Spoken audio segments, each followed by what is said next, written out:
तो ये है सेकंड पार्ट इस वीडियो का। अगर आपने फर्स्ट पार्ट नहीं देखा है तो आप फर्स्ट पार्ट देखें, उसमें काफ़ी सारे देशों को कवर किया गया है। और ये सेकंड पार्ट है, इसमें बाकी देशों को कवर किया गया है। इसे 2 पार्ट में इसलिए बनाया गया था ताकि एक पार्ट में काफ़ी लंबी बन रही थी, 2 पार्ट में बनाने से टाइम बच जाता है। आपके पास अगर इतना ज़्यादा टाइम एक साथ देखने का नहीं होता तो आप इसे 2 अलग पार्ट में देख सकते हैं। नेक्स्ट है मैक्सिको। जी, मैक्सिको भी वीज़ा आसानी से दे रहा है। आपको सुनकर थोड़ी हैरानी हो रही होगी। मैक्सिको का वीज़ा कभी टफ होता नहीं है। मैक्सिको की कुछ कंडीशंस होती हैं। सबसे पहले तो वो ये पूछते हैं कि भाई आपने कुछ अमेरिका वगैरह टापने का प्लान तो नहीं करना। तो नेचुरली जिसने प्लान करना है वो ये तो कहेगा नहीं जी मेरा प्लान है। ओके, उनके डॉक्यूमेंट्स बता देते हैं कि वो ऐसा कोई अटेम्प्ट करने वाले हैं कि नहीं।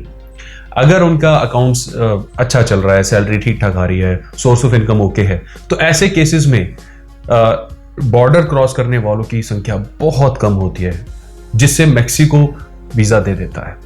राइट, अगर ऐसे कोई वहाँ पे पर्सन जाते हैं जिनका ट्रैवल हिस्ट्री नहीं है, या अकाउंट में बैलेंस सबमिटेड नहीं है, या सोर्स ऑफ इनकम अनइवन है, तो उनको ये डेफिनेटली डिनाई कर देते हैं। ओके, तो अगर आप एक रेगुलर सोर्स ऑफ इनकम में हैं, बैलेंस ठीक ठाक मेंटेन किया हुआ है और ट्रैवल हिस्ट्री है 1-2 देशों की, तो मैक्सिको अप्लाई करें, आसानी से मिल जाएगा। अदरवाइज अवॉइड करें। नेक्स्ट है मोरक्को। मोरक्को एक नॉर्थ वेस्ट अफ्रीकन कंट्री है। बिल्कुल आप देखेंगे स्पेन से एकदम नीचे टिप पे है ये। मोरक्को में भी आप अगर मोरक्को जाएंगे तो वहाँ का लाइफस्टाइल आयरनिकली इंडिया के लाइफस्टाइल से बड़ा मैच करता है। उनकी कुजाइन और इंडियन कुजाइन्स जो हैं बहुत सिमिलर हैं, बहुत मैच करती हैं। इनफैक्ट कई जगह तो आपको बिल्कुल उनके अगर रूरल एरियाज में जाएंगे तो आप नॉर्थ इंडियन विलेजेस में जाएंगे और उनके रूरल एरियाज में जाएंगे, उनके विलेजेस में जाएंगे तो इतनी सिमिलैरिटीज मिलेगी, कई बार तो हैरान हो जाते हैं। मोरक्को बहुत सुंदर देश है, बिल्कुल जा सकते हैं वहाँ पे, और हिस्ट्री से भरा पड़ा है। एज ऑफ नाउ वीज़ा आसानी से मिल रहे हैं। अगर आप मोरक्को जाना चाह रहे हैं, सिमिलरली आपको वहाँ पे 6 महीने की अकाउंट स्टेटमेंट, 1 साल का टैक्स रिटर्न और कोई ना कोई प्रूफ ऑफ एम्प्लॉयमेंट देना होगा।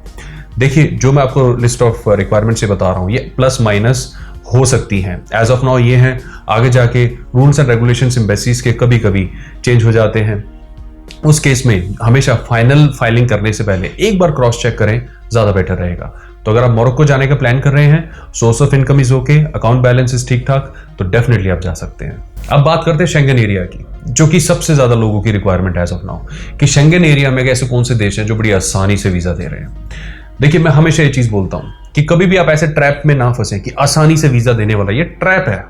ओके, कोई भी देश होता है वो उसकी एक मिनिमम सेट ऑफ रिक्वायरमेंट होती हैं कि ठीक है जी, आप हमारे देश में आ रहे हो, आप दिखाओ कि आप अपना ट्रिप स्पॉन्सर कर सकते हो, आप दिखाओ कि आप अच्छे खासा कमा रहे हो ताकि आप हमारे देश में आके जॉब ना ढूंढो, आप ये दिखाओ आपके घर में कौन कौन है ताकि आप वापस आओ, उनके लिए तो एटलीस्ट वापस आओगे, या फिर आपके यहाँ पे प्रॉपर्टी है तो उनको सेल परचेज के लिए तो वापस आओगे। ओके, तो ये चीजें होती है जो काउंसलर को फाइनल डिसीजन लेने में हेल्प करती हैं। अब यहाँ पे इजी और टफ की थोड़ी सी डेफिनेशन तो एप्लीकेबल रहेगी, मैं आपको बता देता हूँ। एज ऑफ नाउ जो कंट्रीज है, मैं आपको रिकमेंड करूंगा जिनको अवॉइड करना ज्यादा बेटर है, वो है नंबर 1 पे तो नीदरलैंड्स। थोड़ा सा आपको ध्यान रखना होगा, नीदरलैंड्स टफ क्यों है एज ऑफ नाउ। देखिए, एज ऑफ नाउ ही टफ है, ये फ्यूचर में बड़ी आसानी से वीजा देंगे, क्योंकि इनका भी ये मानना है कि भाई इतनी ठंड में कोई इंडिया से ट्रैवलर क्यों आएगा जिसकी कोई ट्रैवल हिस्ट्री भी नहीं है। उनको ऐसा डाउट होता है कि डेफिनेटली इनके पीछे कोई और रीजन हो सकता है, या फिर उनको ये लगता है कि इनके फाइनेंसेस इतने अच्छे नहीं है, सैलरीज इतनी अपीलिंग नहीं है। नीदरलैंड्स में आसानी से सैलरीज अच्छी मिल जाती हैं, तो डेफिनेटली ऐसा हो सकता है यहाँ पर आएँ और यहाँ पे जॉब वगैरह ढूंढें, क्योंकि ऐसे लोगों ने किया है, जिसकी वजह से उनकी अथॉरिटीज थोड़ी सी टफ हैं। दूसरा जो कंट्रीज है एज ऑफ नाउ थोड़ी सी स्ट्रिक्ट है वो फ्रांस। फ्रांस अगर वीजा दे रहा है तो ये देख के दे रहा है कि आप पहले से शेंगन आए हैं कि नहीं आए हैं। कुछ केसेस में फ्रेश पासपोर्ट होल्डर को भी वीजा मिले हैं, मैं डिनाई नहीं कर रहा, लेकिन ऐसा रेशियो जो पहले कोरोना से पहले होता था वो नहीं है। Approval ratio is very very low. तो एज ऑफ नाउ अगर आपको लगता है आपकी प्रोफाइल काफी स्ट्रांग नहीं है तो थोड़ा सा हम फ्रांस को अवॉइड कर सकते हैं। थर्ड कंट्री जिसे अवॉइड करना चाहिए इस वक्त वो है हंगरी।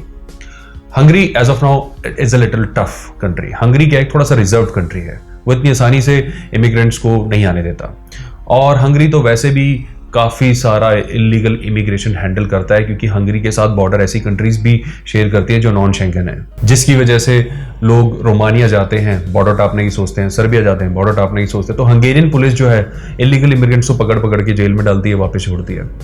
तो उस केस में हंगरी थोड़ा सा स्ट्रिक्ट ही रहता है, तो उनको पता है इलीगल इमिग्रेशन क्या है, इसलिए वो स्ट्रिक्ट रहते ही हैं। राइट, अगर आपके प्रोफाइल इस वक्त आपको लगता है कि इतना अपीलिंग नहीं है, ट्रैवल हिस्ट्री कुछ खास नहीं है, बैलेंसेस और सैलरीज कुछ मतलब इवन में नहीं है, तो मैं आपको बोलूंगा कि हंगरी को एज ऑफ नाउ स्किप करें। तो अगर इन देशों को स्किप करना है तो कौन से देशों को कंसीडर करना चाहिए एज ऑफ नाउ? आप कंसीडर कर सकते हैं ग्रीस को। ग्रीस ने अपने टूरिज्म को ओपन किया और ग्रीस में टूरिज्म का एक बहुत बड़ा रेशियो होता है उनकी जीडीपी में, एम्प्लॉयमेंट जनरेट करने में, तो उनको टूरिज्म जो है वो चाहिए होता है। तो अगर आपका प्रोफाइल ठीक है, मतलब बहुत स्ट्रांग भी नहीं है, ठीक है, तो वीजा मिलने के चांसेस ग्रीस के इस वक्त काफी हाई हैं, आप उसका एडवांटेज ले सकते हैं। दूसरा है Sweden. Sweden as of now थोड़ा सा टफ है एज ऑफ नाउ, अभी हम फरवरी की बात करें क्योंकि वहां पे इस वक्त थोड़ी सी ठंड है, लेकिन आने वाले कुछ दिनों में स्वीडन थोड़ा सा आसान हो जाएगा। तो ये चीज मैं आपको एडवांस में बताना चाह रहा हूं, आने वाले कुछ दिनों में आप स्वीडन को चूज कर सकते हैं। स्वीडन के अंदर टूरिज्म इतना ज्यादा तो नहीं है जितना अगर हम दूसरे देशों की बात करें, but again Sweden is a point which can be chosen. Next है स्विट्जरलैंड। स्विट्जरलैंड भी अभी थोड़ा सा फ्रीजिंग है, थोड़ा सा टफ है इस वक्त। थोड़े से टाइम बाद आप स्विट्जरलैंड अप्लाई कर सकते हैं जब वहाँ पे थोड़ी सी आइस मेल्ट होना शुरू हो जाती है और मौसम थोड़ा सा अच्छा हो जाता है। उस केस में वहाँ पे टूरिस्ट अराइवल्स एकदम से जंप कर जाते हैं और स्विस थोड़ा सा लीनियंट हो जाता है ये वीज़ा देने में, तो उस चीज़ का आप एडवांटेज ले सकते हैं। इसके बाद है जर्मनी। जर्मनी में भी सेम सिचुएशन है, आप उसे चूज कर सकते हैं। जर्मनी यूजुअली थोड़ा सा टफ कंट्रीज में काउंट होता है, लेकिन अगर आपकी फाइलिंग स्मार्ट तरीके से बनी हो और आपको पता है वट एवर इट टेक्स और आपको पता है what it takes to get a file approved, तो जर्मनी भी आप कंसिडर कर सकते हैं। नेक्स्ट है स्पेन। जी हाँ, स्पेन टफ कंट्री है, no doubt about it. Tough क्यों है? क्योंकि स्पेन मेडिटेरेनियन सी पे पड़ता है, जिससे बहुत ज्यादा इलीगल इमिग्रेंट्स बोट के थ्रू स्पेन में लैंड करते हैं। तो इसलिए स्पेन थोड़ा सा इमिग्रेंट से परेशान ही रहता है। इलीगल इमिग्रेशन वहां पे एक पॉलिटिकल सिचुएशन भी है, वहां पे पॉलिटिक्स होती है इलीगल इमिग्रेशन को लेके, तो इसलिए स्पेन जो है वो बहुत ज्यादा इमिग्रेंट फ्रेंडली इस वक्त नहीं है।